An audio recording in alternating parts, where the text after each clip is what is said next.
Hello, everybody. My name is Damien Sneed, and I'm super excited because tonight is the episode that I've been really excited about because it's the first episode. It is the premiere. Tonight starts Damien Sneed Dialogues. I'm going to be talking with friends in the entertainment industry from various sectors and genres of music, the arts, dance, theater, film, and television. Tonight, our focus is forging a career in classical music. I'd like to introduce two of my friends that are extremely consummate artists and wonderful human beings. First of all, I'd like to introduce my friend Titus Underwood.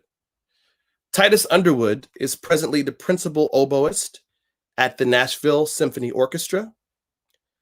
He was actually homeschooled by his mother in Florida, and we'll hear more about that. Then he went to Cleveland Institute of Music and continued his studies at the Juilliard School of Music, where he pursued his master's degree in oboe performance. Can we welcome Titus?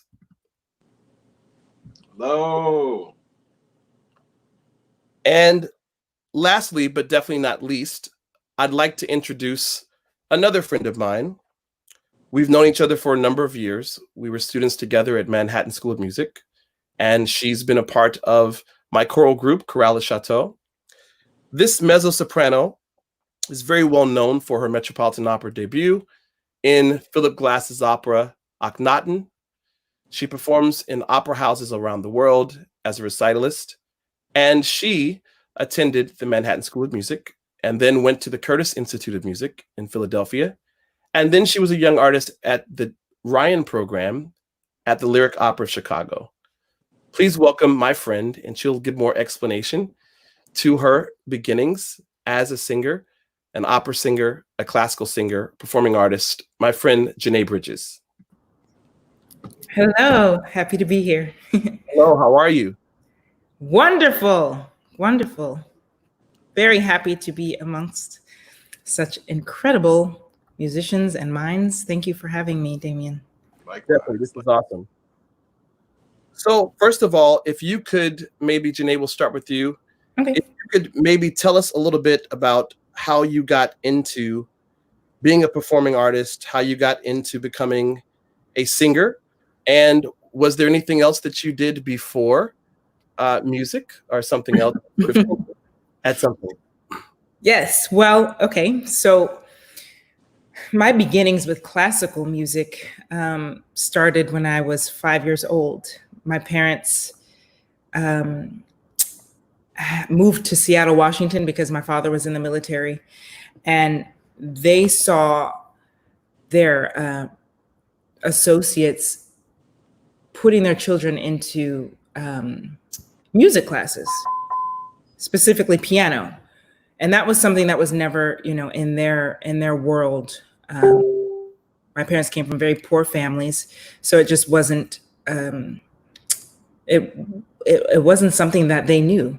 So, long story short, my parents put me in piano lessons when I was about 5 years old, and that was my introduction to classical music. And I played and studied privately all the way through my senior year in high school. So classical music was always in my world because of that. Now, the voice didn't come until later. Classical voice. I grew up singing in gospel church choir from a young age. But my voice, to be honest, never really, it wasn't as easy for me as it was for other people in the choir. So another long story short, I decided to join the choir in high school because I had to take one more performance elective to graduate. And so I thought, I like to sing, music is definitely something that I love. I'll audition for the choir and see if I get in. So I got into the choir, and my teacher immediately noticed that I had a gift for singing classically, this new way that I was never exposed to. We didn't even grow up listening to opera or classical voice. But my voice seemed to fit this genre and this style of music easier than gospel, actually. So my teacher suggested that I start studying privately, and I did. And it was my senior year of high school, which is super late for most musicians. But, why not add one more thing to the plate? So I started to study in the fall season of my senior year, and I just absolutely, my whole world was opened up. And it was all because this teacher noticed a gift in me. And my parents, thankfully, responded in a very positive way. I know a lot of people don't when it comes to music, but I'm thankful that they did. And so, I decided, well, I should talk about this. I played basketball. Yes. Pretty intensely. I feel like this is a story that I'm always telling, and it's kind of cliche, but it's true, and it's my story.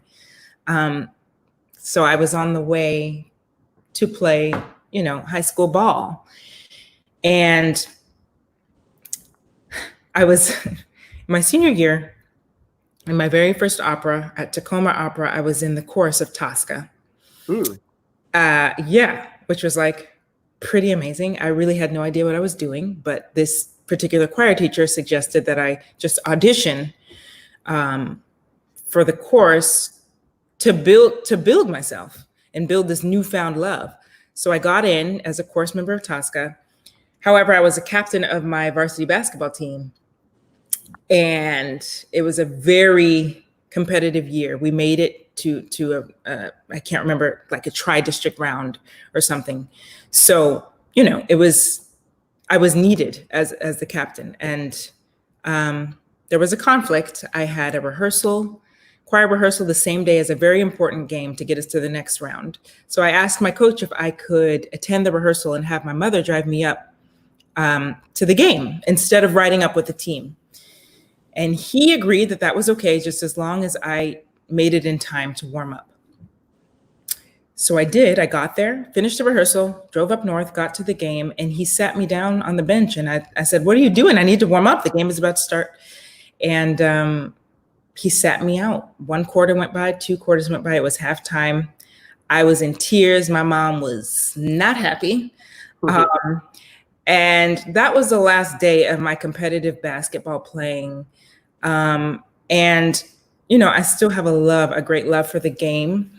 But I always like to say that this career and classical voice chose me, because that was the moment where I just felt so at peace with my decision to let basketball go in that way. And so after that, I really started to focus on this newfound love. And I auditioned for all of the conservatories that I knew of, which weren't many, just because I was so new to this world of classical voice. And I ended up getting into Manhattan School of Music. They heard potential because it was rough. I was very, very green. But they heard potential, and I got into Manhattan School of Music. And Damien, that's where we met. Yes. I remember very vividly. Yeah. And I'm just so grateful for my background in basketball and for my choir teacher and for teachers in general that notice these gifts in children, young people, and help them come into fruition, because everybody has gifts. And I probably wouldn't have ever found that in myself. My parents probably not either, just because it wasn't their world. And they were focused on other things with 4 children. So, those were my beginnings. And I'm just so grateful. And I'm still in touch with my choir teacher, Miss Kangas. And in fact, her and her husband came to my Met debut in Akhenaten at the Met. Amazing. Yeah. So that's how I got into classical music. Amazing. Does that answer your question? Or classical music, at least. Amazing. I heard you mention family. I heard you mention teachers. And you also spoke about community. For me, personally, I started off in music, watching television, playing a toy piano. And I started taking piano lessons around the age of 3.5, 4 years old. And I started playing for my church around 5, close to 6 years old, 5 years old, 6 years old. So the church was a very, very large part of my experience, my rearing, my training. The first choir that I played with was actually the senior choir, which is very interesting to have a 5 or 6 year old playing for, mature adults. But I learned a lot. I learned a lot of discipline. And I was also taking piano lessons. I was playing clarinet at school from 5th grade through 12th grade at Davidson Fine Arts School in Augusta, Georgia. I was playing in the wind ensemble, the orchestra, the jazz band, singing in the chorus. I was blessed to be student conductor in the chorus. So for me, the community, those teachers, those people, my parents, my family, they supported me. They really helped to, make things easy for me to go into classical music or whatever I wanted to do. And I'd like to shift to you, Titus. So, I had my beginnings in church, and I was surprised when I found out that you had your beginnings in church. I first met your sister, Naira, because she, along with Stephanie Underwood and Patrice on cello, and another wonderful young lady, they were part of the Ebony String Quartet, and an all African-American string quartet, all female, at the Juilliard School. And Naira was a beautiful, beautiful person, beautiful spirit. And we met through the Sphinx Foundation, as Janae and I are both Sphinx Medal of Excellence award recipients. But we met, and just through conversation, our spirits connected. And I had no idea that your sister was Naira. I never put the two, the same last name together, put the two together. But, you have a very interesting background, and if you could speak to everyone listening, there's so many people watching. Even our fellow friend, I just posted his comment, Weston Sprott, the principal trombonist at the Metropolitan Opera. And he's also the dean of at Juilliard for their pre-college division. He works along with Anthony McGill with the Music Advancement Program. But could you tell me about your beginnings in the church? And Janae mentioned that she could have possibly forged a career in sports, in athletics, in basketball.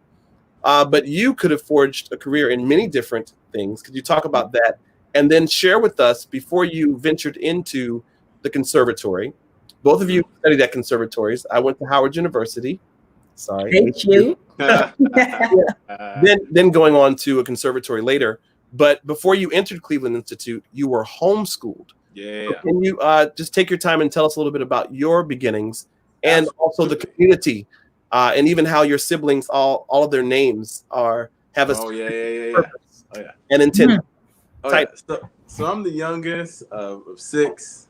I'm a pastor's kid. Grew up in the church. Grew up, non-denominational, charismatic church. I grew up in like gospel church. I mean, like dancing and laying on of hands and speaking in tongues. I mean, like dancing in the aisle. You know what I'm saying? Hallelujah. So, like, it was such a rich culture to be a part of. I mean, it was what I grew up in, and like, and also in the house we had jazz, we had hip hop, we had classical. We would go to the local symphony and things like that. So it was really, really cool. I just had such a rich musical background. My dad has this amazing voice. He plays piano. My mother, she sang. So all of us played an instrument. So my older sister, Jacques, my 2 sisters have Yoruba names, and then all my brothers, we all have biblical names. So it's a Jacques, Naira, then it was Israel, Manasseh, Samuel, then I'm Titus. But all of us played instruments. My older sister played viola when she was younger. My brother under her played percussion and drums, and then Naira, of course, played violin and also went to conservatory. And then there's Manasseh, who played piano and he sings. My brother Sam played bass guitar. So even in the church, we were the church band. So after when we grew up, I was up there with like a clip-on mic, playing the oboe. I mean, I don't even know if they can even hear me. I mean, with the drums and the bass and the B3 organ going, I don't even know if I can be heard, but I was up there playing in church, choir up there. So I grew up in this very, very rich musical culture. And when I was young, well, from about elementary to high school, I was in public school. Then I was homeschooled from 8th through 12th grade. And that was huge because I was part of a homeschool association. And my band director, her name is Mrs. Jones, Glenda Jones. And she's the one who was like, you should go further with this. And my parents knew the talent that I had in me. They took me to lessons because they're already going through this with my older sister, Naira, who played violin. And Naira was the one who advised me to play the oboe because I wanted to play saxophone at first. And then my dad took me to the shop to look at a saxophone. I was like, that's so ugly. I don't want to play that. And at the time, I just wanted a spit valve on the instrument, which is really weird. But the oboe doesn't have a spit valve. But then my sister Naira showed me the oboe. She's like, you weird. You should play the oboe. So that's how I put the oboe got in my hands. She showed me Brahms Violin Concerto, second movement. I loved it. And then I fell in love with the sound of the oboe. And then from there, my parents took me to lessons. And like I said, all of us have been taking lessons, like all my siblings and stuff. So this was in my family. I had uncle. My uncle went to Berkeley for jazz. One of my other uncles went to Kentucky State for voice. So this was a part of my family. I was used to it at this point, that music was such a rich part of my upbringing. And also what I'm more open about now that I was in the past was I was a part of a Christian rap group for many Wow.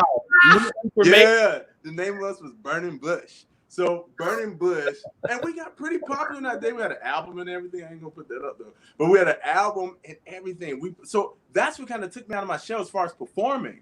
And my dad on like the last weekend at the church would get like a light show put in there, and then we'd be like the featured people rapping in there with this light show, and we rapping, and so it was crazy, like the type of background that I had. I had these long dreads and stuff at the time, and so it was me and my 3 other brothers who were in the rap group. My oldest brother was the producer, and all of us wrote our own lyrics and stuff. So it was really, really cool. So I grew up around all these type of things. So. And then I was in a slam poetry group. And then our slam poetry group came like 4th at this thing called Southern Fried that was huge when I was in high school. Like this is people from all over the country who do this stuff. So we would write all these pieces. So I got into slam poetry. I was on step team. I played baseball very seriously. So I relate to the sports. I gave up baseball for oboe.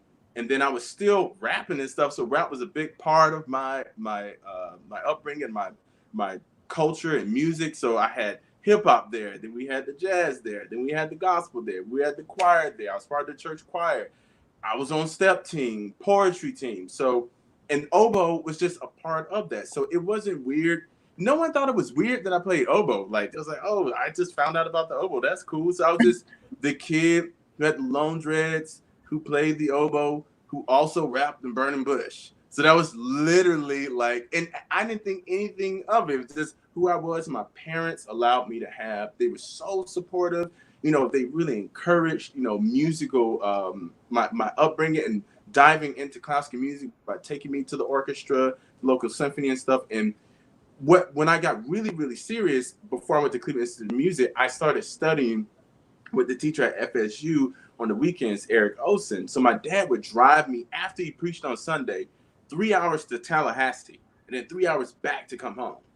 Like on Sundays, every Sunday. So we hop right in the car, right after church. We get in the car. My dad's driving 3 hours. I take that lesson, and I get back. And I'm telling you, like, parent support is huge. Teacher support is huge. It takes a community. Like, everybody in my church really pushed me up. They was all celebrating. Like, let's praise God. Everybody shouting. Titus got in Cleveland to music. You know what I'm saying? So, like, I was from this really, really rich culture, and I was loved by so many people. My mother pushing me, like, be the best or stay home, So it was pumping up my confidence. And at the time, what was really interesting was I didn't have, like, a major symphony orchestra to see.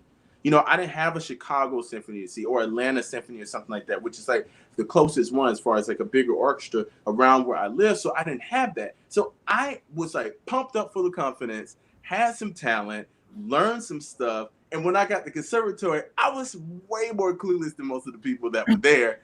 But because I was so encouraged, my mom would, black mama telling you, you get in there, you do that thing. So, I had all this support that was there and all this love, which just encouraged me to keep going with what I do now. So that's pretty much my background. Very good. Very good. So there are a lot of questions coming on. A lot of our colleagues are here. We have artist administrators that are watching. We have bloggers. We have some of your friends and colleagues, as well as some people who are students at CIM and other places, which stands for Cleveland Institute of Music. Sometimes when I reference MSM, I'm speaking of the Manhattan School of Music. Now, I know we discussed this conversation going in a certain direction, but based on the comments that I'm seeing here, I really would like to shift just for a second. And Janae, I want you to take your time and talk about the topic of mentorship. Titus, I'd love for you to talk about the topic of mentorship, whether the mentorship is from someone that you listened to or found out about on a recording, audio or visual, CD, iPod. I know I'm dating myself saying that. But perhaps it was someone that you actually had a chance to meet personally, and they're still in your life. Janae, you know, a lot of people may think that we've just come up on the scene together, but we have a friendship that's been there. I remember you all talked about your real life situations, and it's important sometimes as performers, we have to bare our soul and be very transparent.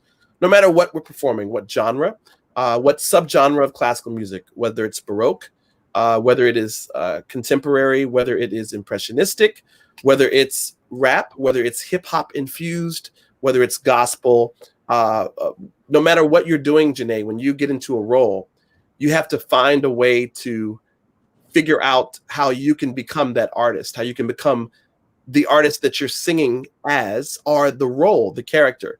Same thing for you, Titus. You have to figure out exactly what it is that you'd like to convey when you're playing an oboe solo, even if it's a cadenza with the orchestra. So Janae, a lot of people saw you and I recently at my mentor, Jesse Norman's funeral service in my hometown, Augusta, Georgia.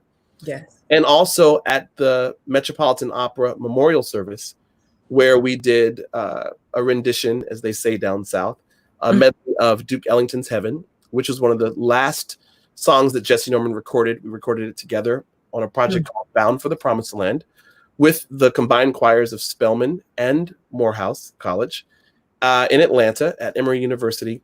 And she selected that song. And then you went into the spiritual, Oh, What a Beautiful City. Can you talk about maybe Jesse Norman and what she meant to you? And also in the future, I'm super excited because I can let the cat out of the bag. I'm super excited that in the future, you will be performing as Marian Anderson in my opera, Marian Song. In the future, it was commissioned by Houston Grand Opera, and I'm excited about that. But can you speak about maybe Marian Anderson or some other singer or a teacher? And then I'm going to come to you, Titus, and I'll set it up for you to talk about mentorship. You know, people that were mentors to you from afar or in person. So Janae, if you could talk about that now, would be great. Yes, wonderful. Well, it's just so amazing that I am here with you, Damien, because you have been such a pillar in not only my career, but my life.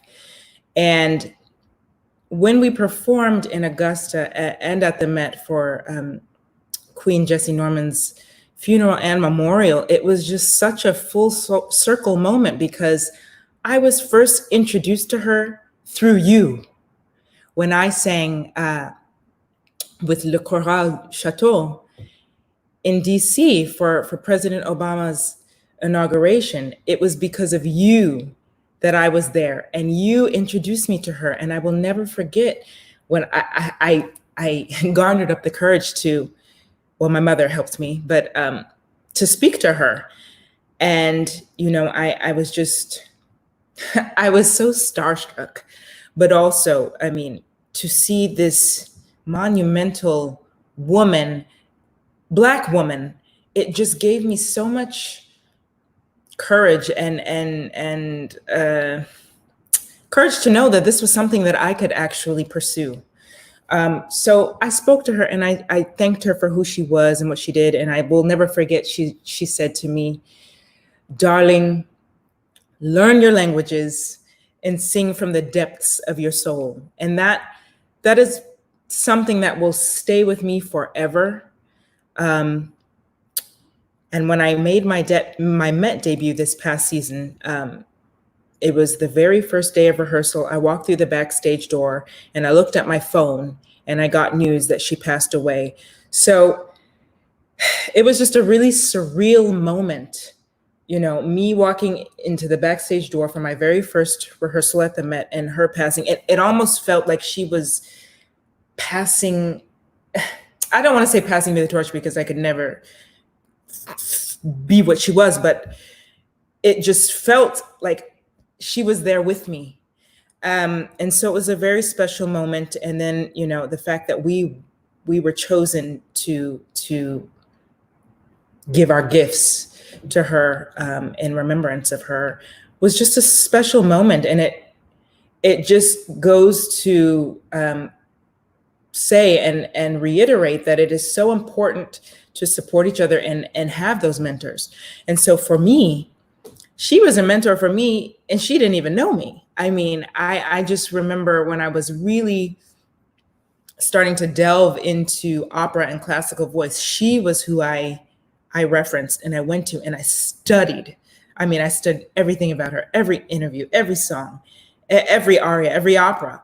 And it really was just a very surreal experience to meet her and then to send her off.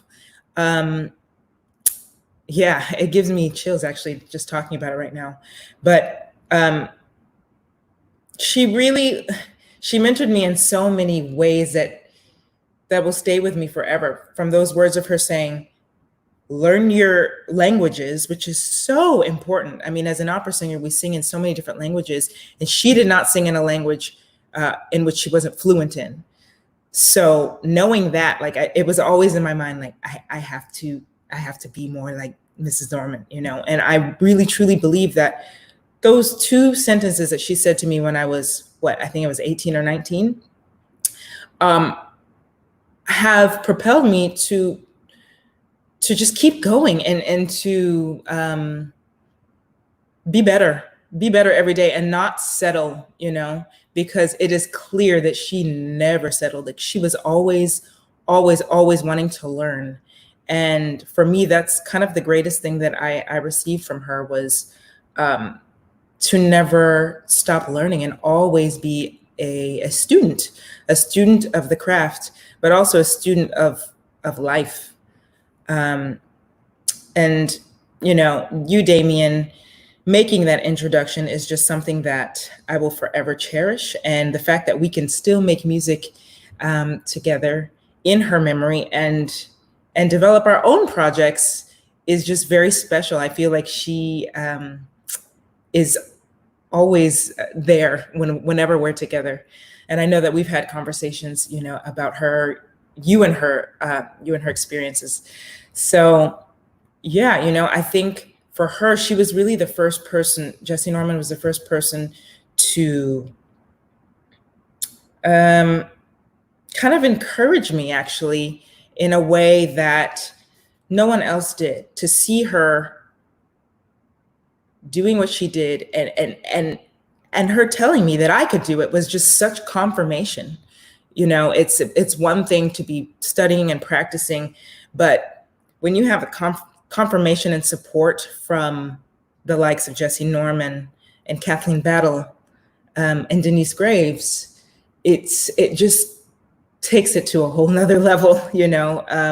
So I'm grateful for that. And I think that community is everything, you know, and I've experienced a lot of jealousy and hate. And I don't really know what to do with that because it's not my problem, number one, but I immediately think of Jessie Norman and those that came before me and what they had to deal with: racism, sexism, the crabs in the barrel syndrome, you know, like it's unbelievable. And it just inspires me to, you know, continue.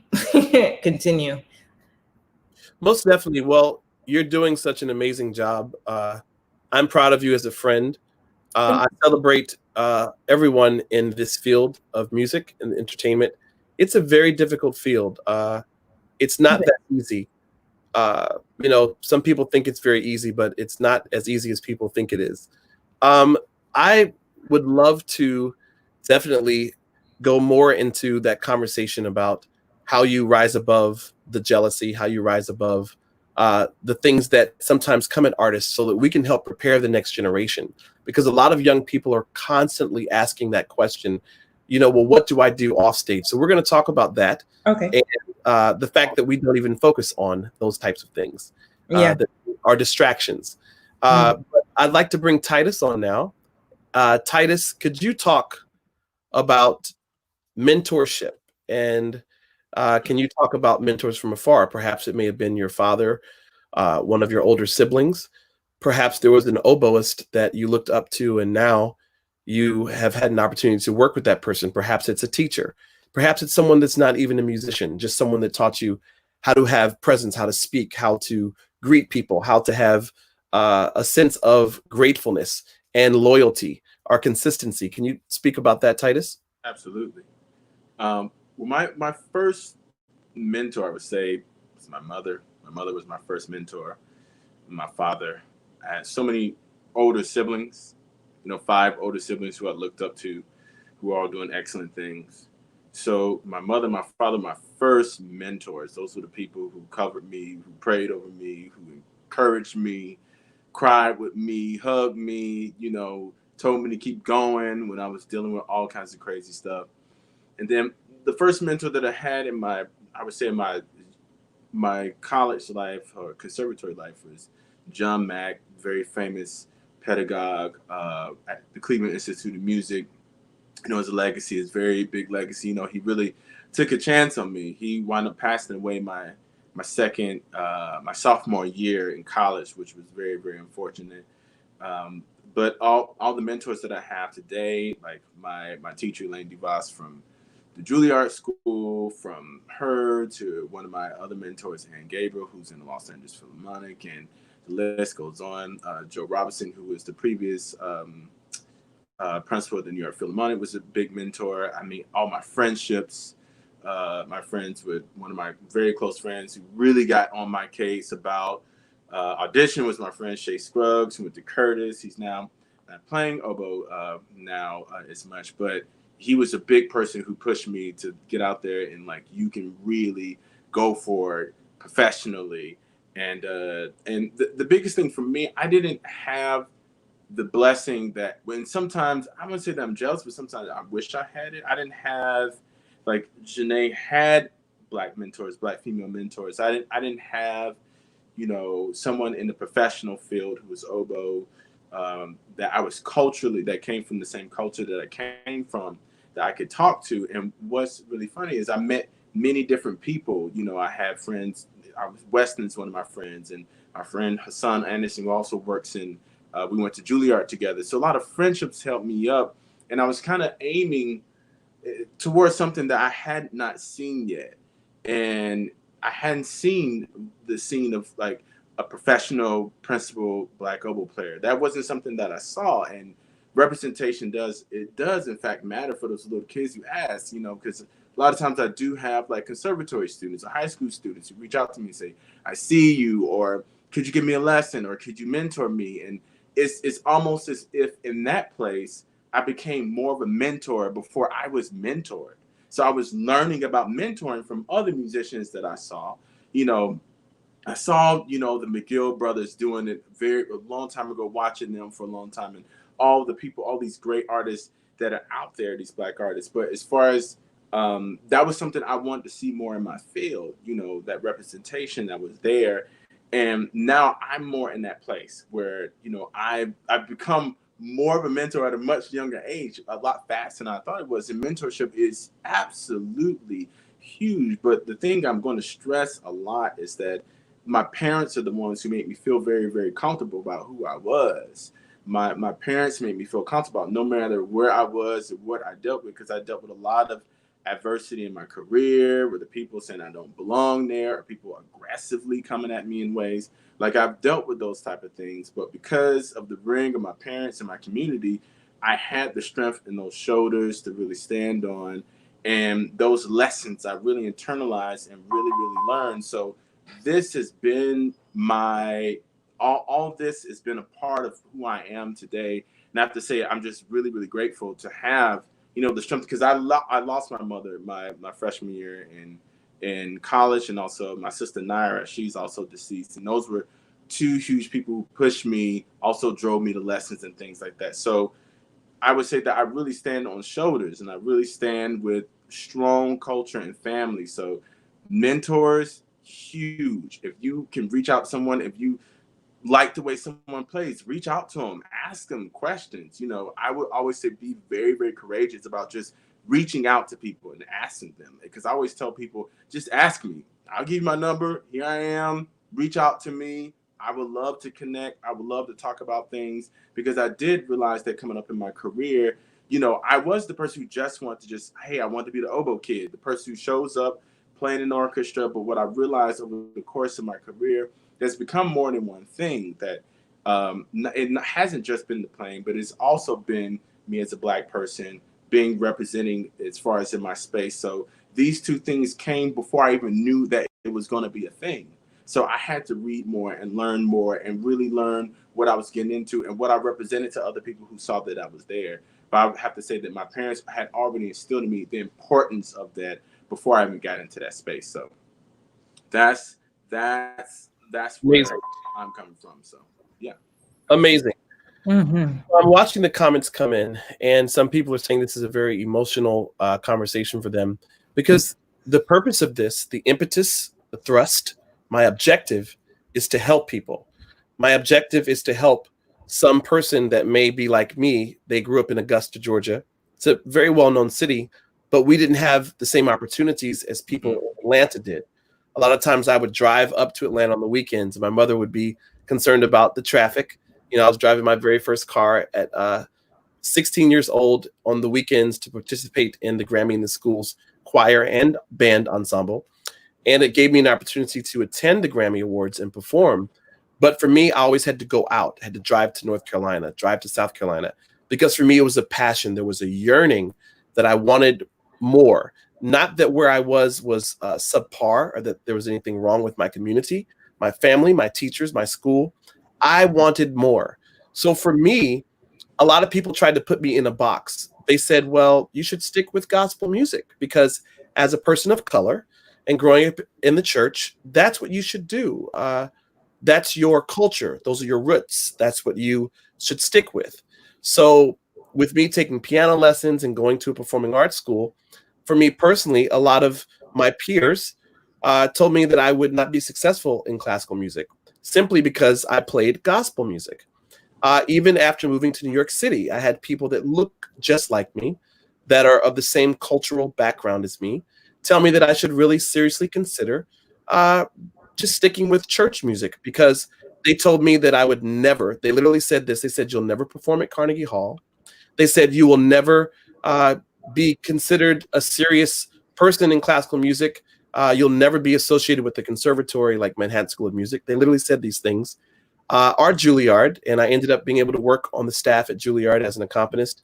And a lot of people don't like for me to tell this story, but I tell this story. I'm not trying to incriminate anyone, but it's important that the people listening can hear.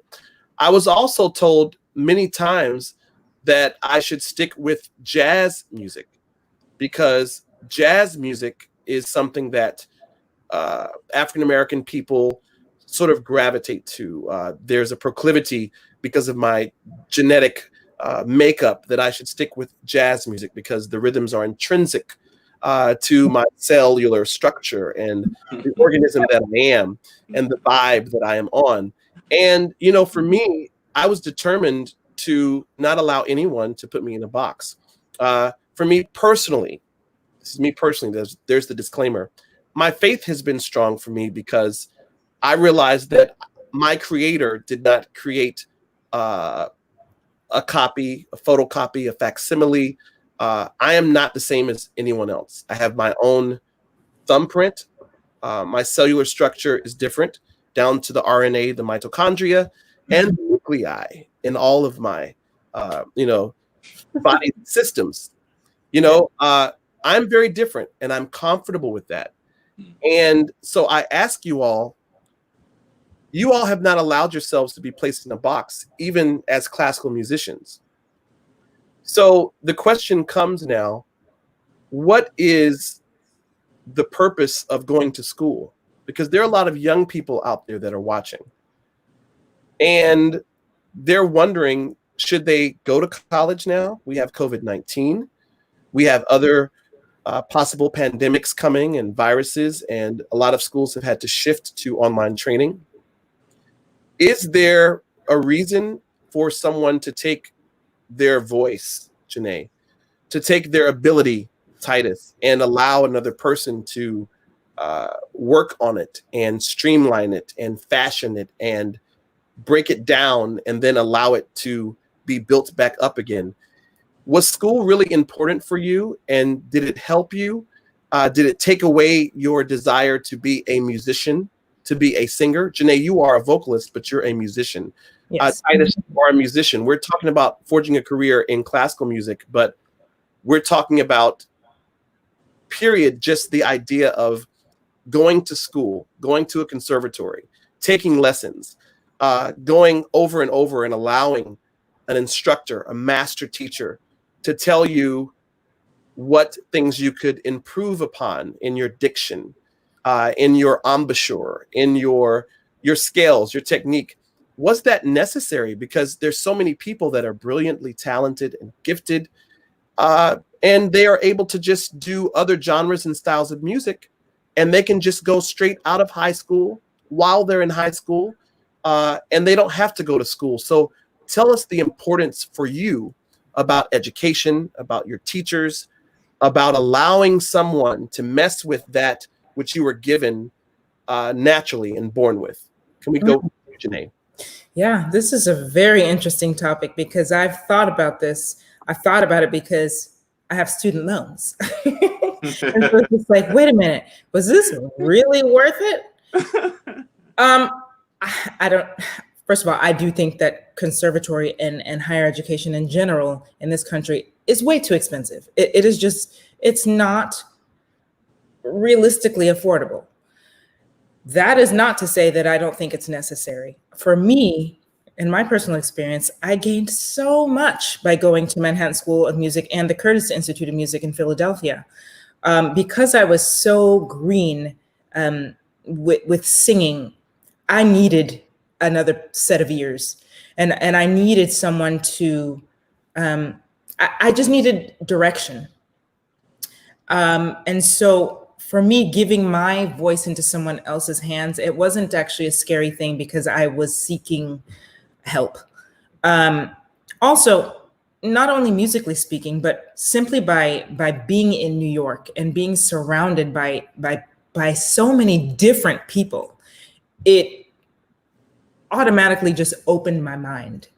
And I think that is the beauty of education.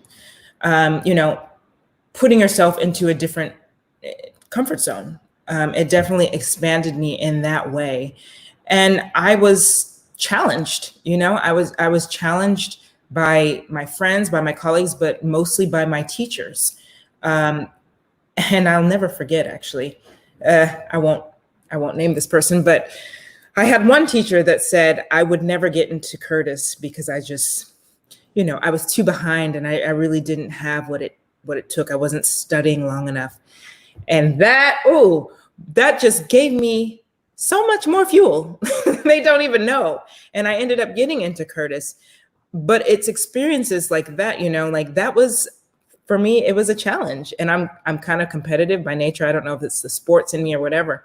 But I think just the different experiences that, school and coming together with people that you would not necessarily come together with, is a very important and helpful experience. And for me, it has definitely propelled me to just be better, and question myself, question my artistry.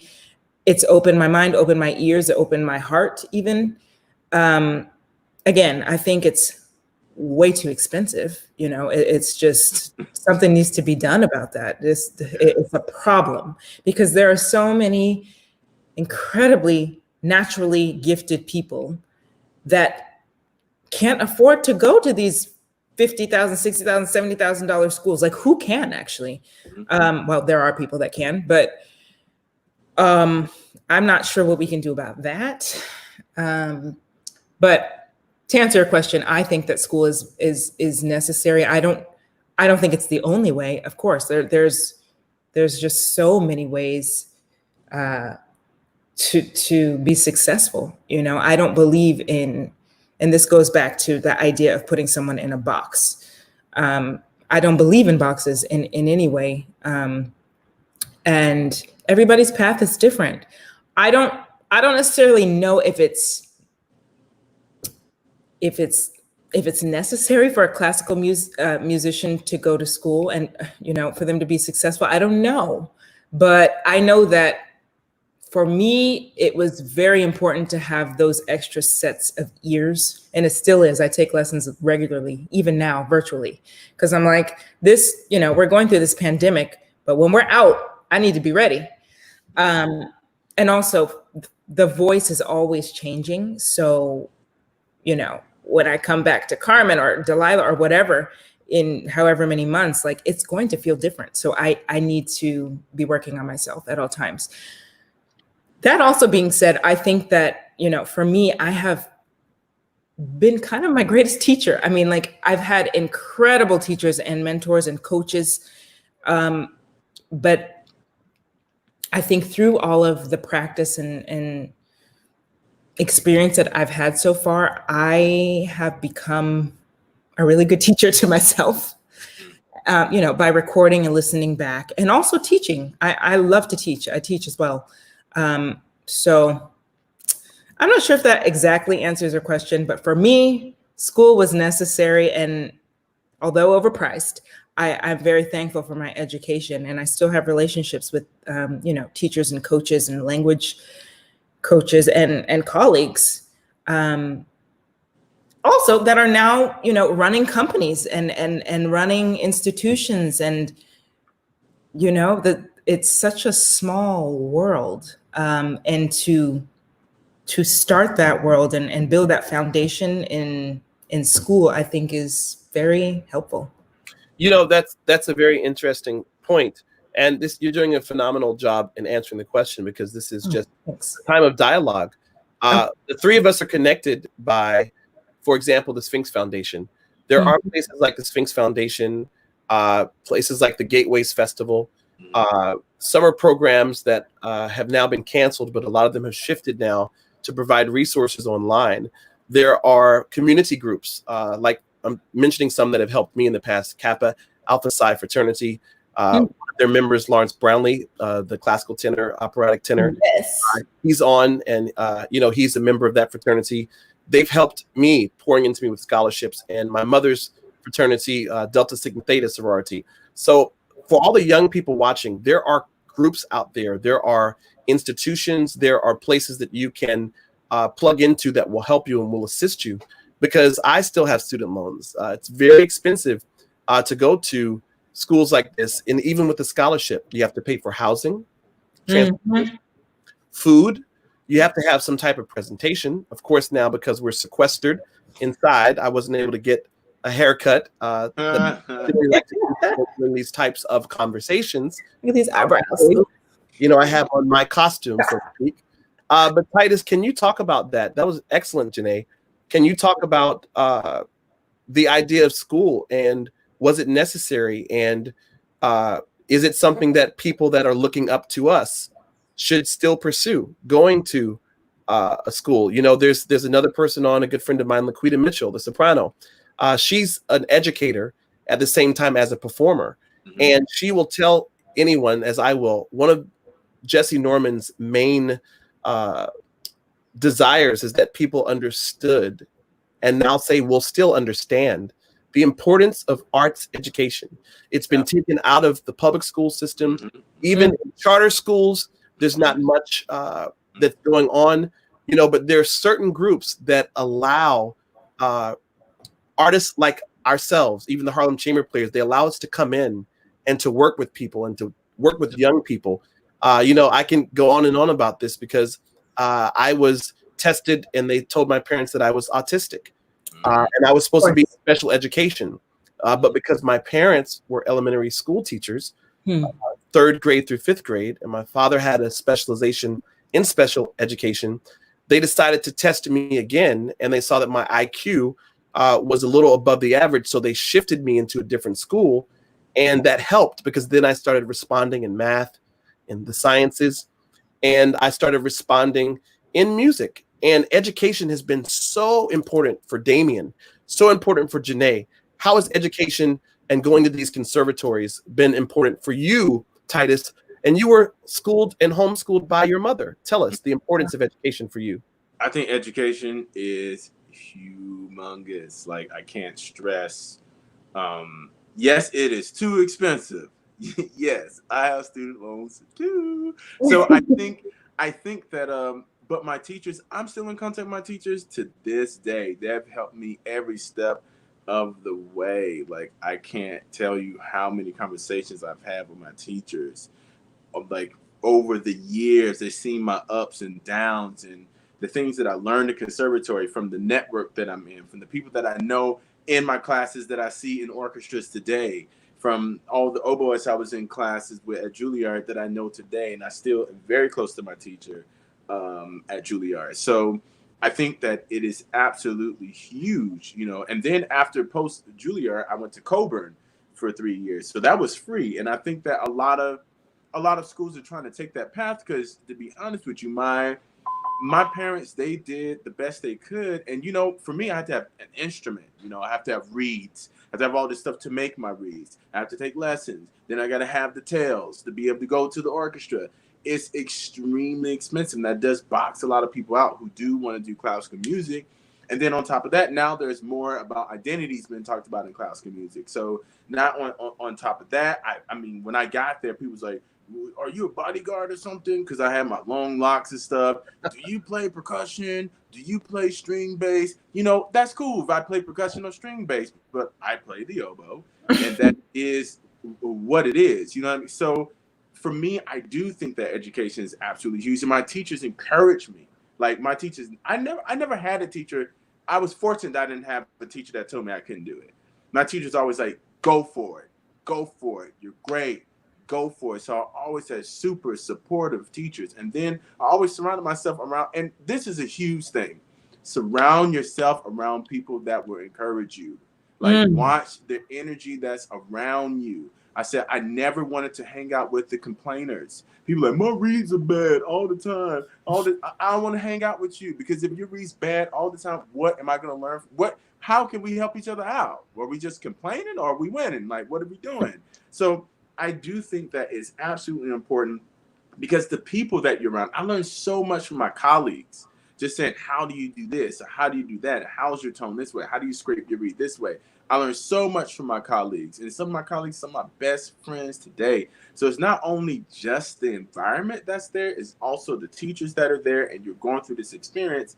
But education is, I think, is just one piece of it, because I still take lessons to this day in the professional field, but difficulties in the professional field is a whole nother level of things. Oh, yeah. But do I think that education is absolutely important? Absolutely. But I think access to education is even more important, because I did have a public school. I played on a public school oboe. I remember I had like my school printed on one side of the case, and I would turn the case into my body so no one saw the print, the name of the school on there, because I wanted to seem like it was mine. But my first instrument was given to me by public schools. So public schools are huge. The fact that everything's been privately funded for schools and some kids don't have access to it, I think that's a shame. And I do think that it is absolutely important that, please, like, support your schools that are around you. I mean, vote on things that would have public schools that might be important in public schools today, because that was a big part. I am a result of that. I wouldn't have had that if I didn't start in public school. Then I went to homeschool. So it started in a public school program that had an oboe there, that had clarinet and all this stuff that's there. So it was right down the street from my house. So I think that a lot of people just don't have the access that they need. And I mean, it's easy for me to speak from this ivory tower that I've gone to, Cleveland Institute of Music and Juilliard and Curtis and all this stuff. However, I think it's also important that those of us who have that access, that we then reach out and go and perform in these schools and expose these kids to something else that's out there. And I also think it's important, especially, and I always speak on this, it's like, give the whole gamut of composers. Go from Mozart to the Florence Price, to the Margaret Bonds, you know, up into like new composers are that today, Alfredo, or Jesse Montgomery. Show that people are writing today. So, you know, I think that people need to also see themselves in the music, because people seem like, oh, don't put me in the box, but you do classical music though. But people don't realize that, like, as far as me, I knew that I had history within classical music as well. Classical music is a global thing that many different cultures have been a part of. So I think that's also needs to be part of that education, is to show that when I am presenting this, and I'm presenting the full picture of classical music and not a one-dimensional one. That is phenomenal. You just helped us transition to my next question, our next topic. Wow. What challenges have you faced being a person of color in classical music, and how do you incorporate or program music by marginalized composers, for example, people of color, women, etc., in your repertoire? For example, Janae, many people think that spirituals are the only thing available to classical singers to add to a recital or to add as an encore, if you may. But actually, there are a lot of arias from operas. There are also art songs that people have contributed to the musical quilt or the canon of modern music and music that is also classical. Titus, you mentioned another colleague of ours who we are connected to through the Sphinx organization, and that is Jesse Montgomery, a phenomenal musician, a phenomenal composer. I can't speak enough about Jesse. Hopefully I'll have her on this platform soon. But there are a lot of composers. Another mentor of mine, Wynton Marsalis, musicians that just perform music, the entire gamut, if you may. How important is that, Janae, Titus, you all can speak about it, in programming, adding music by Florence Price, Margaret Bonds. We are in the centennial of the Harlem Renaissance, programming music by Hale Smith, Adolphus Hailstork, you know, all these great composers. What do you say to that? And also, is that a way to champion and hold a banner in saying, I am not ashamed of my background as a person of color? Because one thing that I've learned, I remember seeing a video of Leontine Price, and one thing that I learned directly from Jesse Norman, my mentor, I remember we were going into an interview. I won't say whether it was radio or television, because they'll probably be able to find it online. And she said, I want you to watch me. She said, I'm going to teach you and train you how you do an interview and how you steer the interview in the direction that you want it to go in. And the person who interviewed her was not prepared. They didn't really know a lot about her career. And they asked her the question, because we're from Augusta, Georgia. And they said, well, have you ever heard of James Brown? And she said, yes, of course I've heard of James Brown. He's my homeboy. That's something that we say in Georgia. And they said, well, you wouldn't have listened to his music. And she said, of course I listen to his music. I listen to all music. I love all styles of music. Just because I'm a classical singer does not mean that I don't listen to all styles of music. And there's certain ways that we can address things with class without allowing it to distract us. So just, can we deal with that at the same time? But I definitely want to talk about programming music by African-American composers, even Nathaniel Dett or Scott Joplin. Absolutely. I mean, I can't stress the importance of this, at least for me. I recently, in 2018, made my solo recital debut at Carnegie Hall. And I actually opened it up with Undine Smith Moore. And it was this, for me, that was a statement. Because I think people, for whatever reason, I think people are just more comfortable in boxes. So I'm from Seattle, Washington. How many Black people do you know from Seattle? Not many. But I'm Black. I mean, like, whatever Black is to you, I'm Black. My mother's from Baltimore. My father's from Georgia. You know, I was raised in a very self-loving and and just Black loving household. So for me, it's when I do I specifically and purposefully program recitals, and I don't leave the Black compositions to be the spirituals at the end. Because why? I mean, why has that been done? For me, it's just having done all of my research of the people that I so greatly admire. It was a thing to do all of the more well-known classical works, the Brahms, the whatever, Schubert, do that, and then save the Black artists for the last. And to me, it's just like, I think that there's a beauty in that, but there's also an oppression in that. Like the beauty in that is that we end on this very high note and we come away thinking, you know. But it's also like, why can't Black composers be the norm, be the what is the word that I'm looking for? The classics. You know what I'm trying to say. Most definitely. Anyway, so I purposefully, you know, I add Undine Smith Moore. And I also add composers that are living today, such as Sean O'Peblo. Yes, He's a dear friend of mine and on the faculty at Wheaton College in Wheaton, Illinois. He writes beautifully, and he doesn't just write spirituals, not just, as in spirituals is a, you know, a negative thing, but, you know, I feel like when it comes to Black people in general, people like to limit what we do, and it's just not the case, you know. So for me, I think it's very important to highlight Black composers, and not just Black composers, but also Black poets and authors. Exactly. I have some Daniel Poor songs I add to my recitals with poetry from Toni Morrison. And I just think that for me, it's important to do that, because if we don't, I'm not sure if it's going to be done, first of all.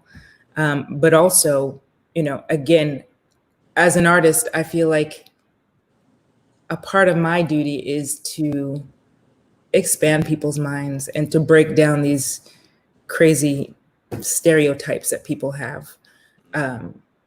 And opening up with a Black composer or something that's just gonna make people be like, oh, that was different. It's very exciting. And I think it's, you know, what's wrong with that? I'm not just coming up to share my pretty voice, you know. I want people to walk away from a concert or a recital or even an opera thinking and thinking about how they can be better. You know, I am an ambassador for not only the art, but for change, for progression. Yeah. So I think it's necessary, and I'm going to continue to explore different ways, and that's also cross-genre collaboration as well. I know, Damien, we've talked about that. Yes.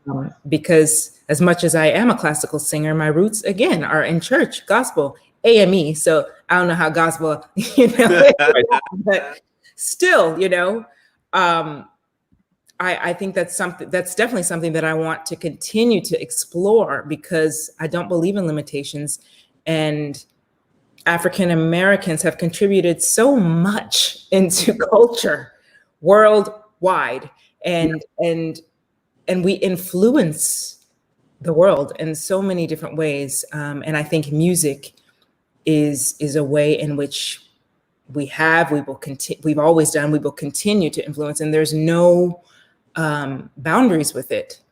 So, yeah. You know, that's very telling. I remember an experience that Lawrence Brownlee set up with Angela Brown, soprano, and Will Riverman, all Metropolitan Opera singers.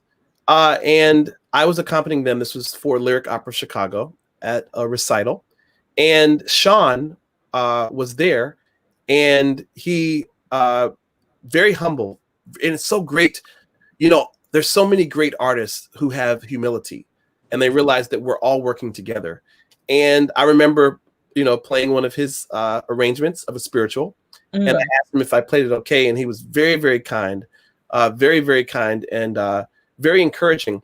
And it's interesting I said that because as a accompanist, pianist, solo pianist, or conducting, or programming, a lot of times people ask me, well, you're also a composer. You've written, 2 operas, and you have art songs, and you have spiritual sketches with Larry Brownlee. Are you comfortable playing another composer's music that's alive and another person of color? Don't you think that that's going to infringe upon your platform? Absolutely not.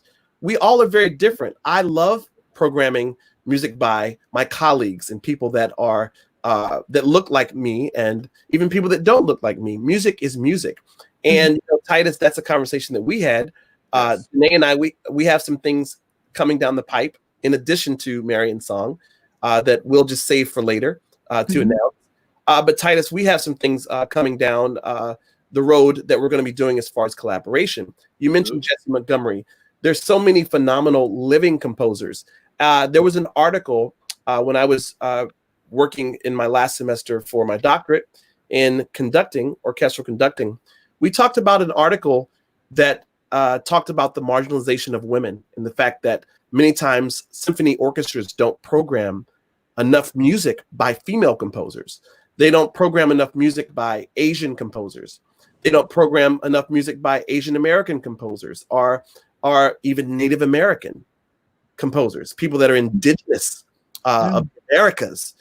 They don't program music by African American composers because as a symphony musician, as an orchestra musician, sometimes people look forward to, thank goodness for the Sphinx organization and Gateways and other organizations, to be able to have a collective where we can discuss the music of African American composers. But, it's not always programmed. Right. And so a lot of people don't get that. So can you speak to that as well? Can you speak to, programming this music, or how you, even as a principal, without going against any legalities or anything, nothing, this is not, we're not talking about a particular symphony. We're just speaking in general. What can we do as classical music artists, performing artists in the world, to make sure that as we've been given a platform, as we've been given a voice, that we give voice to those who have been muted, muzzled, and silenced by politics, polity, and I guess just maybe sheer ignorance. Right. Oh yeah, I mean, I want to frame it. I think that the one thing people have to really understand, I think the thing that I've learned, a good friend of mine, Fredo, amazing composer, me and him have a lot of conversations. We talk about this a lot. And one thing that we tend to forget is that we as the artists, we are the vessels to express the culture. And me as a symphony musician, the hall wasn't built that Titus Underwood can perform in there. That is one thing. But the reason why the hall was built is so that the repertoire can be continuously played for hundreds of years in that hall. And if you don't have, it's not, people be like, yes, representation also matters, but representation with no cultural capital means nothing. So if I'm not coming there with culture, and that's what makes a symphony orchestra even more rich, or any organization more rich, is that there are multiple voices in the room contributing to that product. So I'm saying, as far as me, I need to play the music of these composers. I need to champion the music of these composers, because I'm not just hooked on the fame of, I'm hooked on legacy. What would be here? Yes, people would speak, oh, Titus Underwood was this, but even more, a hall that's being built is for a Damien Sneed's music to be played there, for a Fredo's music to be played there, for a Carlos Simon's music to be played there. We can go down the list of composers, that people that are great, that are writing today. There's a young composer, Kerwin Young, and there's so many. I can just go down the list. Margaret Bunce, Florence Price, William Grant Steele. Yes. So I'm just saying, I think that what people need to really, what we have to really understand is that I always say, I'm a Black person. I grew up African American in this country. And the reason why I like to always give context to that rub that's there is, this is what's really unique about, and Martin Luther King said this, what's really unique about this country is that this is the country where Black people were first slaves, as far I'm speaking as a descendant of slaves, and then had to integrate into the same society where both whites and Blacks, this is both our home. Whoa. So after we were free, where did we go? This was our home. So that rub, that cultural rub is still there because you had, this white supremacist state that's there, and then you have Blacks that are slaves, then there's Jim Crow and all this stuff, and then we have to get along all of a sudden. Then there's integration, all these things. So that rub happens even within culture, within music, within identity, when us being in the same place. There's a lot of stuff that still has been hashed out here, right here in this country. So these conversations are just now starting to happen. And people are saying, yes, I do play Black music. Yes, I do play Grant Still. Grant Still was in the early 1900s. Do you imagine what was going on at that time? Or Margaret Buns or Florence Price, what's going on at that time?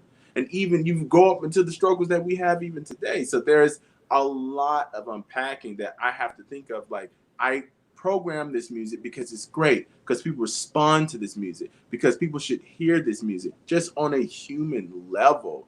I play Brahms because Brahms is beautiful. I play Florence Price because Florence Price is beautiful. It's all beautiful music, and no one's music should be less because it comes from a different culture. But we have to also understand that, especially as Black artists, what did Black mean? And that it's kind of like people used to call it like, it's like if you had like a sentence on you or some sort of stigma on you, and you always have to fight it to make sure that isn't a part of it. And the first time not the first time, but one thing that I had never shared before, my responsibility and my story as a Black person in classical music, I used to be kind of scared to tell that story based on what the response would be. So I wouldn't share stories. Like, say for instance, I was at an audition once, and I remember I was walking home to an Airbnb, and a police officer followed me home, asked me where was I going. And I said, I'm going to my Airbnb. And he continued to follow me until I got there and put the key in the door. He said, I'm just checking to make sure because I haven't seen you. And just like that type of thing at an oboe audition. So I'm there with the rest of my colleagues who are in the same neighborhood, but that did not happen to them there. But that's my truth, and that's my story. And it's not to make someone angry or frustrated, but people should just hear those stories, just like they should hear Black music, just like they hear Black art. They hear that music that's been here from the struggle, that's been right here in America, all that rich music that was created here. And you're doing yourself a disservice by not hearing it. That's what I would say. It actually enriches your life when you diversify what you listen to, because I listen to from Brahms to the Beatles to Nas. So I have what is in my headphones. I listen to many different things. So I do think that it's important that we take in all of these experiences, because it's a human experience, first of all, and you always have to not knock out the uniqueness of that experience and let the uniqueness of that voice be heard. Very well stated. Well, as we're getting towards the end of our dialogue, this episode, I'd like to ask you all two more questions, but I'm going to ask this first question, and then I'd like to open up for a few questions from our viewer audience. And then, of course, I will present you all finally. So this question, I'm going to ask you all and single you out first, Janae. Okay. But the question is for both of you. What words of advice would you give to a young 8-year-old Janae with what you know now? Wow. That's a great question. A young 8-year-old Janae. Well, Janae has always been very headstrong, very opinionated. But I do remember perhaps needing to hear more, be yourself and know that who you are is enough. I think that people in general deal with a lot of insecurity and a lot of feeling just like they're not worthy.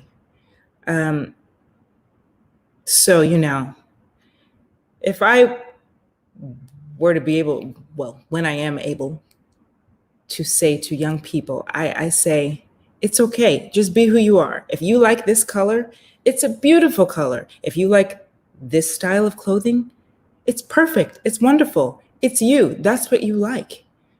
And you don't owe any explanation for that, actually.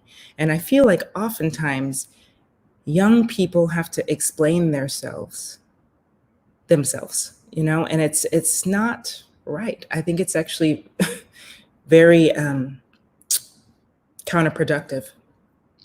So yeah, that's what I would say. You are enough, be you, you're beautiful, and you don't owe an explanation to what you love and who you love. Excellent response. I'm going to bring on Titus. So Titus, the same question I'll pose to you. What words of advice would you give to a young 8-year-old Titus with what you know now? First of all, I'll tell the 8-year-old Titus, quit playing those video games so much. Stop playing Street Fighter and Final Fantasy so much, and practice your oboe. And then number 2, I would say be comfortable. I had such a family that made me feel comfortable myself. But what I would say is just, practice more, hone your craft, really go for it. And the one thing I wish I would have gone for is just really, really thinking about my craft more and be encouraged. Be comfortable where you are. No matter if someone says you shouldn't be here, someone doesn't like you being there, be encouraged. Always stay encouraged. And I have to say that, I was fortunate that I had a lot of reinforcement to my 8-year-old self. There isn't something that I wouldn't necessarily do over again, because maybe if I was 8 years old, I probably would have closely done the same thing again, besides playing the video game so much.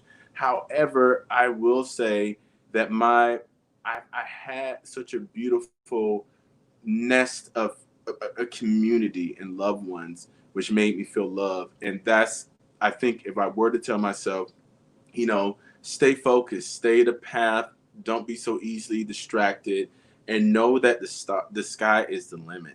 You can go as far as you want to go, even if you don't necessarily see it yet.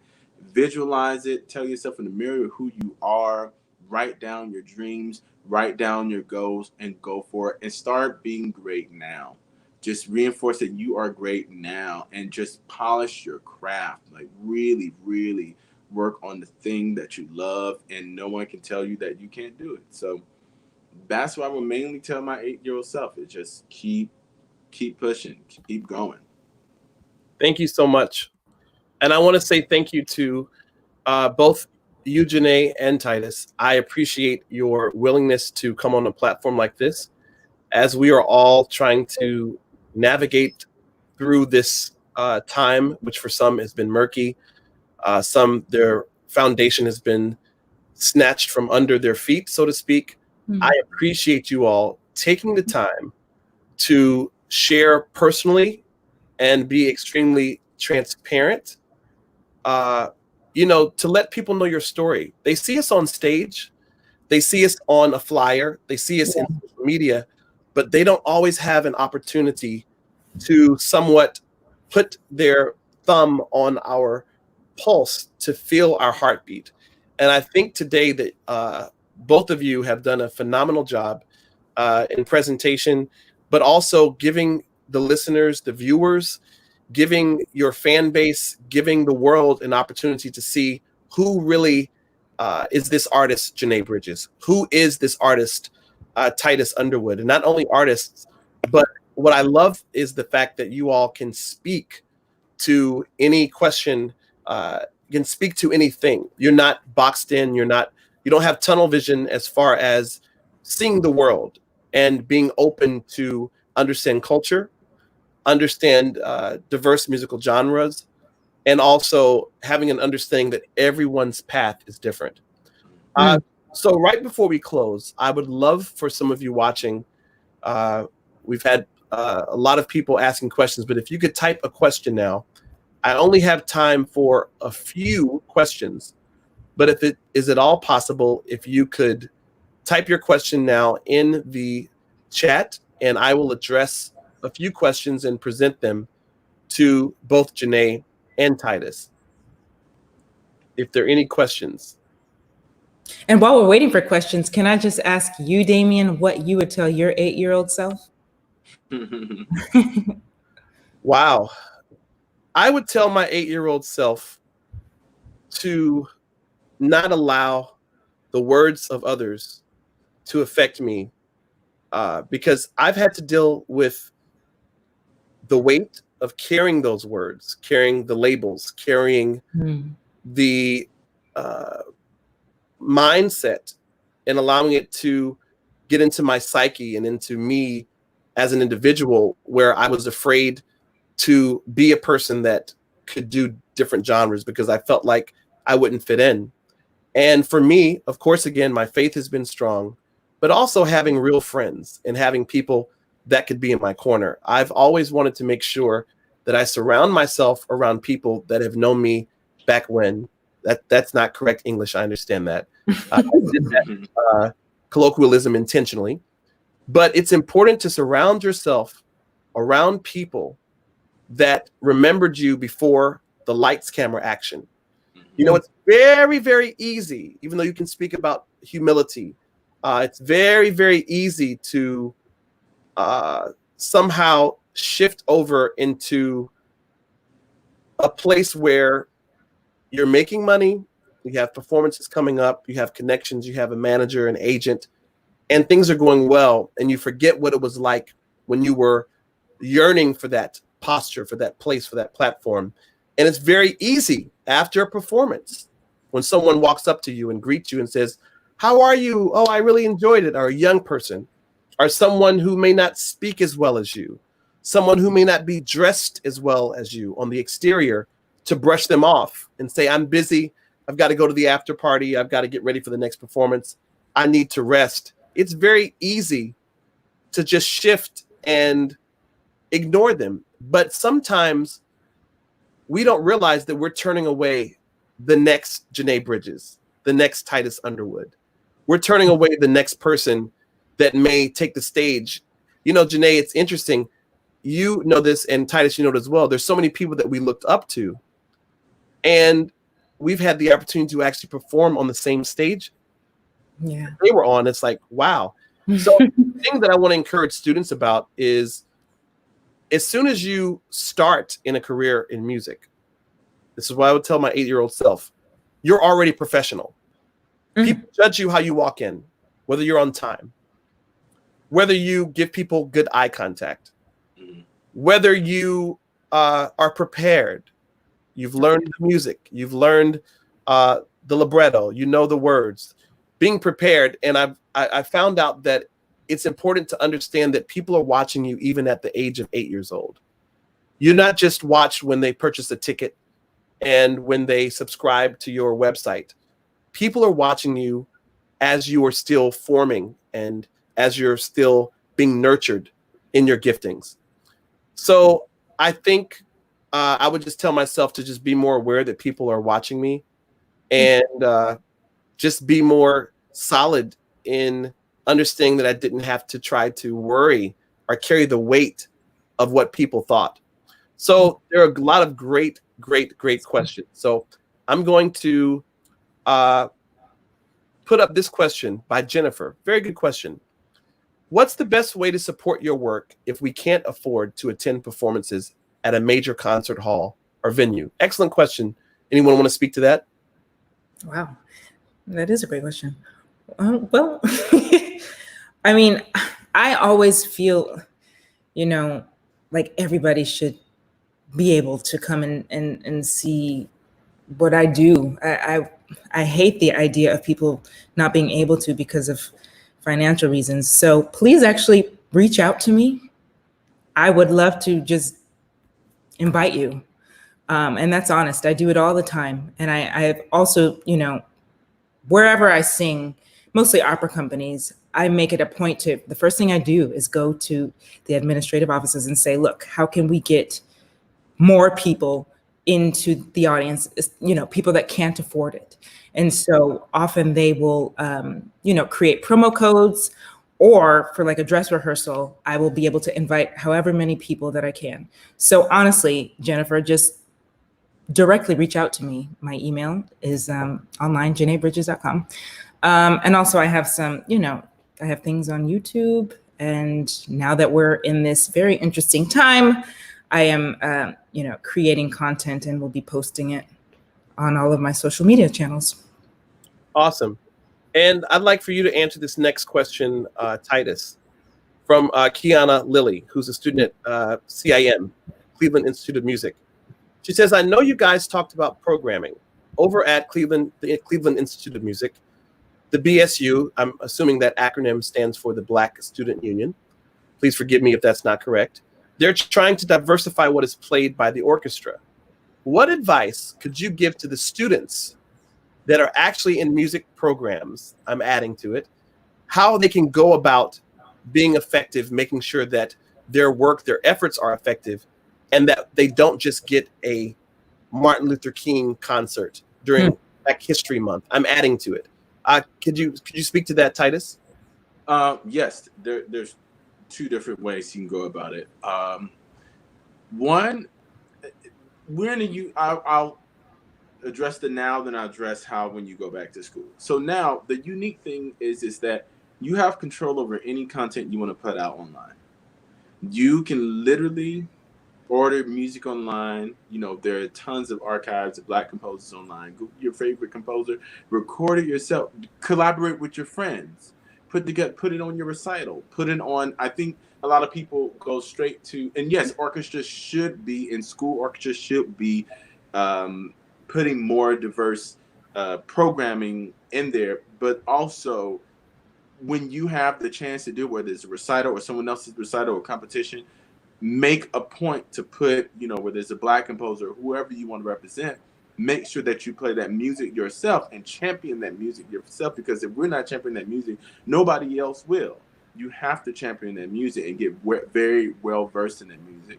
And then also with the orchestra, I think it's important to see who's artistically planning for the orchestra. There's a way that repertoire is picked, whether it's your conductor that's there or artistic committee. Really get into those, what I call the boring nuts and bolts of how things get programmed, because people like to get, very like, oh, I want to see more, but they don't know the how to get to these steps, how these things were planned, why did they put together this program. So if you have more of and build up a student constituency that will be able to vouch for yourself as well.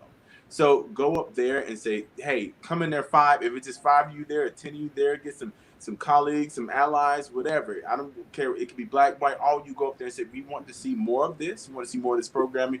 Voice that. And a lot of times they respond to that if they have a strong enough critical mass pushing for that to be demanded, and that's there. So I think that it's important that people do collaborate across all lines, all cultural lines, to say that we want to see more of this here, because we don't feel that we are getting the proper education that we should be getting if all these voices are not being heard. Excellent. So for the last question, I'm actually going to combine 3 questions because I'm looking at the comments and this sort of falls in the same line, in the same category. Okay, the first question that's going to be used for this combination is coming from Vina. I'm going to post Vina's comment. Vina wanted to know, as I'm trying to find it, so I will go back. There's so many questions coming in. So Vina wanted to know, what would you advise to someone about making connections when moving to a new area, when you are no longer a student in academia? So she's speaking possibly of someone that may not be of the age range or the group of students that we see in the university or in high school or in the conservatory. So let's put a finger on that question. Let's add Justin Kelly's question. What advice do you have for singers who might have started later in life? Here we go with that same age group, like late 20s to early 30s. And then finally, I wanted to add this question from Craig Murray. What advice would you give to a Black classical musician who has just begun university, but still wants to perform constantly and get their name out there while still balancing their classwork? So we see with those questions that it's the viewpoint of someone who is younger as opposed to someone who's older or more mature. And then we also see people wanting to know, what can you do? Because it's more than just school. It's not just going to school. We can talk about our publicists. We can talk about our social media managers. We can talk about our performing arts agencies. We can talk about relationships. We can talk about loyalty. We can talk about when people, I'm answering the question a little bit now, when people recommend us for a position, that we actually show up and we don't become an embarrassment to the person that recommended us or something. It's funny. I remember Laquita Mitchell and I had a funny conversation for someone that she had recommended for a job to sing, and they showed up and didn't know the music, and they actually, I think, showed up like 2 hours late.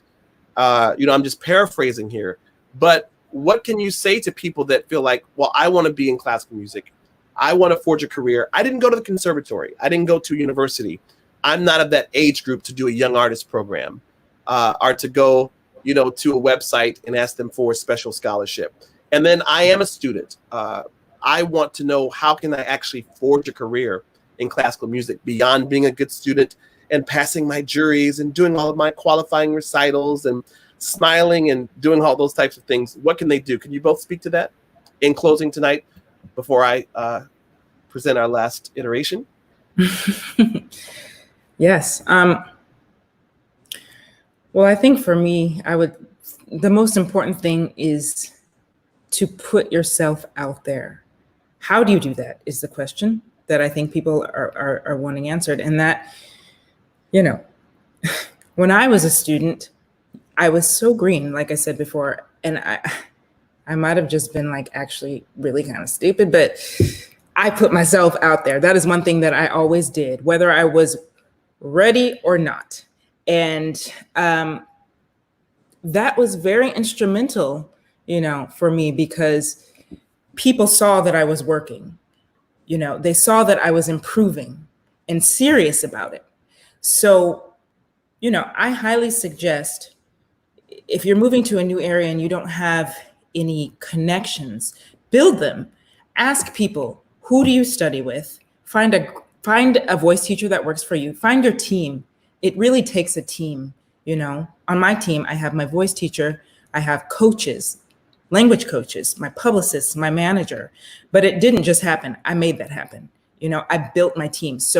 But that came with some very uncomfortable moments where I asked to be heard by this manager. I approached my publicist, and we made it happen. So I think to not be afraid to simply just ask. Ask your friends and colleagues who they study with, who they coach with. Go take some trial lessons and coachings now virtually. Like, don't let this pandemic stop it.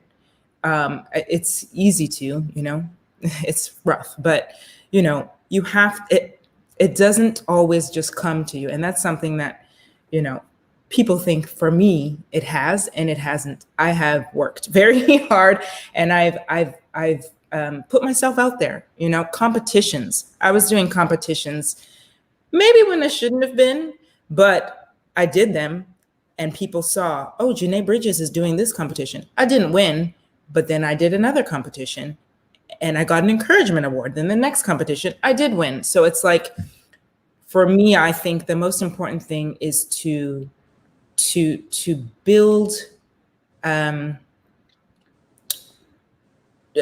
build your support system and put your name out there. Ask questions. Don't be afraid. That's a teachable moment. For me, a lot of people think that I've arrived just because I've had a chance to perform on different stages. If there's something dealing with the composition I'm writing, I'm grateful for my mentor. I always go to Wynton Marsalis, and I'm grateful for the time he gives me. And we talk about the form. We listen to other great composers. We study other scores. If I'm talking about conducting, I can contact my mentor in conducting, Thomas Wilkins, Omaha Symphony, and also Hollywood Bowl conductor. I can talk to him. If we're talking about something dealing with opera, I could always go to Jessie Norman. She's not here now, but now I can always call Harlan Blackwell, or I can call Carmen Balthrop and other great singers, and they can give me ideas. I still take piano lessons. I still am investing in my own future because I have not arrived yet. I'm not there yet. And we all should remain in a teachable posture to receive from other people. We have to know the direction of our team, yes, and we have to know what we're going to do. I don't do anything unless I check with my publicist. Even if we disagree, we've learned to agree to disagree, but I respect her wisdom, and she'll be on later as well. But, you know, we need that team, because for me, my parents aren't here. You know, I can't go to my parents and ask them certain things. And sometimes you don't need someone who's well-versed or steeped in classical music like a teabag. You just need a friend. You need somebody to bounce something back on. And that's a really excellent point that you mentioned, Janae, about teamwork and having a team. Titus, can you speak to that? Absolutely. I think just know, it's a process. It's a marathon. It is, to quote the great Nipsey Hussle, it's a marathon. So I think that you have to just keep going. I think if you're looking for a destination, know what that looks like for you. It may not be a symphony orchestra for you. It may not be, the Met for you or whatever, but I do think that there are many avenues that can be created in this. And if you're saying that I'm older, what does that look like for you? You have to define what is the destination you're going for. And also someone who's young and composing, know where it is going. So I do think that I'm surrounded around friends. I can call on teachers. I think the team is very, very important. Who holds you up? I have great supporters and amazing people in Nashville that are very, very supportive, friends and board members and all these people who've been there for me in my corner. So I do think that as long as you have a very, very solid team and you have the goal that you want to go, have people encourage you. And also if someone's saying, maybe this isn't so great, maybe you should really think about that, because sometimes what you think about doing isn't always meant for what you should be doing. I mean, I don't want to say that there is no winning or losing in it. You just have to define what is good for you. And I think that everyone isn't going to be in the orchestra. Everyone isn't going to be on the mat, and that's okay. That's cool. I know that we're in kind of a society where, because I'm here, people think that like, oh, you're great because you have a title. And my mother used to always tell me, a frog must croak for his own pond. You're the only person there. So you have to root for your own team. Before there was a Nashville or any other orchestra that I played in, there was a Titus Philharmonic. I always say that, and I was the principal. Yes, I love that. Nice. So you need to be the principal. You need to be the lead singer. You need to be the best composer. You need to be your own best cheerleader, and also keep a critical ear and keep people around you that will be honest with you. Friends that will be honest about your craft, because if you're too sensitive in this business, you should get out. Bye. So all the time, our craft is being worked on. And I'm a professional, but I'm always having someone, I send it to friends. What does it sound like? Oh, that's a little bit out of tune. Titus, you playing sharp, or the vibrato isn't right, or whatever. And I'm like, okay, that hurt a little bit, because we're sensitive about our artists. We're sensitive about our art, and I get that. But you got to have that balance between, I take this to heart, but also have thick skin. So have both of those sides and create that path for you, because I don't think that like I'm the person who just made it. I had to really visualize what I wanted, and I went for that, but that's not the same for every single person. So, that's excellent. And the great thing for all of you watching and viewing is that Janae Bridges, as well as Titus Underwood and Damien Sneed, we all are available to speak to you. We're here. We're people that are not so lofty. We haven't arrived. We're not at the place where we won't listen to others that can help us get better, but also we'll take the time to speak to other people. Doesn't matter your age. I don't want to just say younger people or younger musicians. If you have a question, you can ask us. So with that being said, as we come to a close, Janae, how can the people tuning in, watching now, how can they find you? How can they follow you? How can they follow your brand? Where can they see you perform? Where can they see you talk? You've done a lot of wonderful things. How can they stay connected with you? Thank you. Well, I'm on all of the social platforms. Instagram. My name on Instagram is Janae B. Mezzo, or you can just type in and search for my name. It'll come up. I'm also on Facebook, Janae Bridges, mezzo soprano. And again, my email is janaebridges@gmail.com. So I'm happy to, help in whatever way that I can. Awesome. And Titus, what about you? How can people follow you, find out what you're doing? I'm on social media as well. I'm Titus Underwood on Facebook. I am Titus Obo on Instagram. Oh, how creative is that? And you can you can also email me at titusobo@gmail.com, even more creative. So reach out to me. I'm raised in the South, man. We down to earth. We like reach out to me. You know, I'm not gonna be pretentious. I'm not gonna be talking about hello, how you doing? I'm gonna be like, what's up? Like what are you looking for? Where should go? Where we going for? But I'm also be honest. So reach out to me. There's nothing. I'm a nice person, so you know. Hit me up. I mean, that you were, Damien, you mentioned, you know, we haven't arrived or whatever, but what does that actually mean? For me, I don't know what that means because I am always trying to get better. So, you know, no matter where I sing, I don't plan on turning someone away just because of the caliber or wherever I've reached the heights. You know, that to me is very, very silly. And, you know, I've actually reached out to some people and I've gotten that vibe back, and I don't need that. Like, I don't actually want advice from somebody like that. So, I just wanted to mention that. Yeah. Well, I appreciate that. And I think a lot of that has to do with our upbringing. It has to do with our community. And I just want to say that, you know, you all are very important because foundation is integral. It is sometimes the most principal thing. And this is the foundational episode of Damien Sneed Dialogues. And I'm grateful I could not have had a better set of friends. You know, you're in Nashville and Janae, you know, New York City. It's just wonderful that you all could take the time out of your busy schedules to do this. And I know, Janae, you've been traveling a lot, even during COVID-19. And Titus, you've been traveling a lot as well during the COVID. Yeah, moving my fiance from congratulations to her. She's the doctor. Yes, congratulations. Had to drove from Nashville to Rochester, Chicago. I'm in Chicago now. So moving. Stay safe, please. Most definitely. But I just really want to thank you all so very much.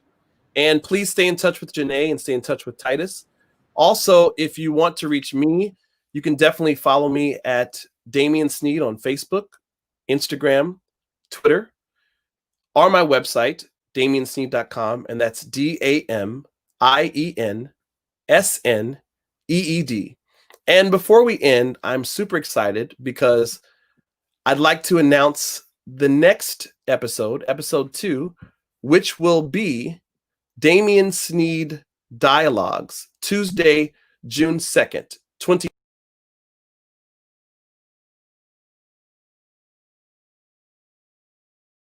Tuesday, June 2nd, 2020, 8 p.m.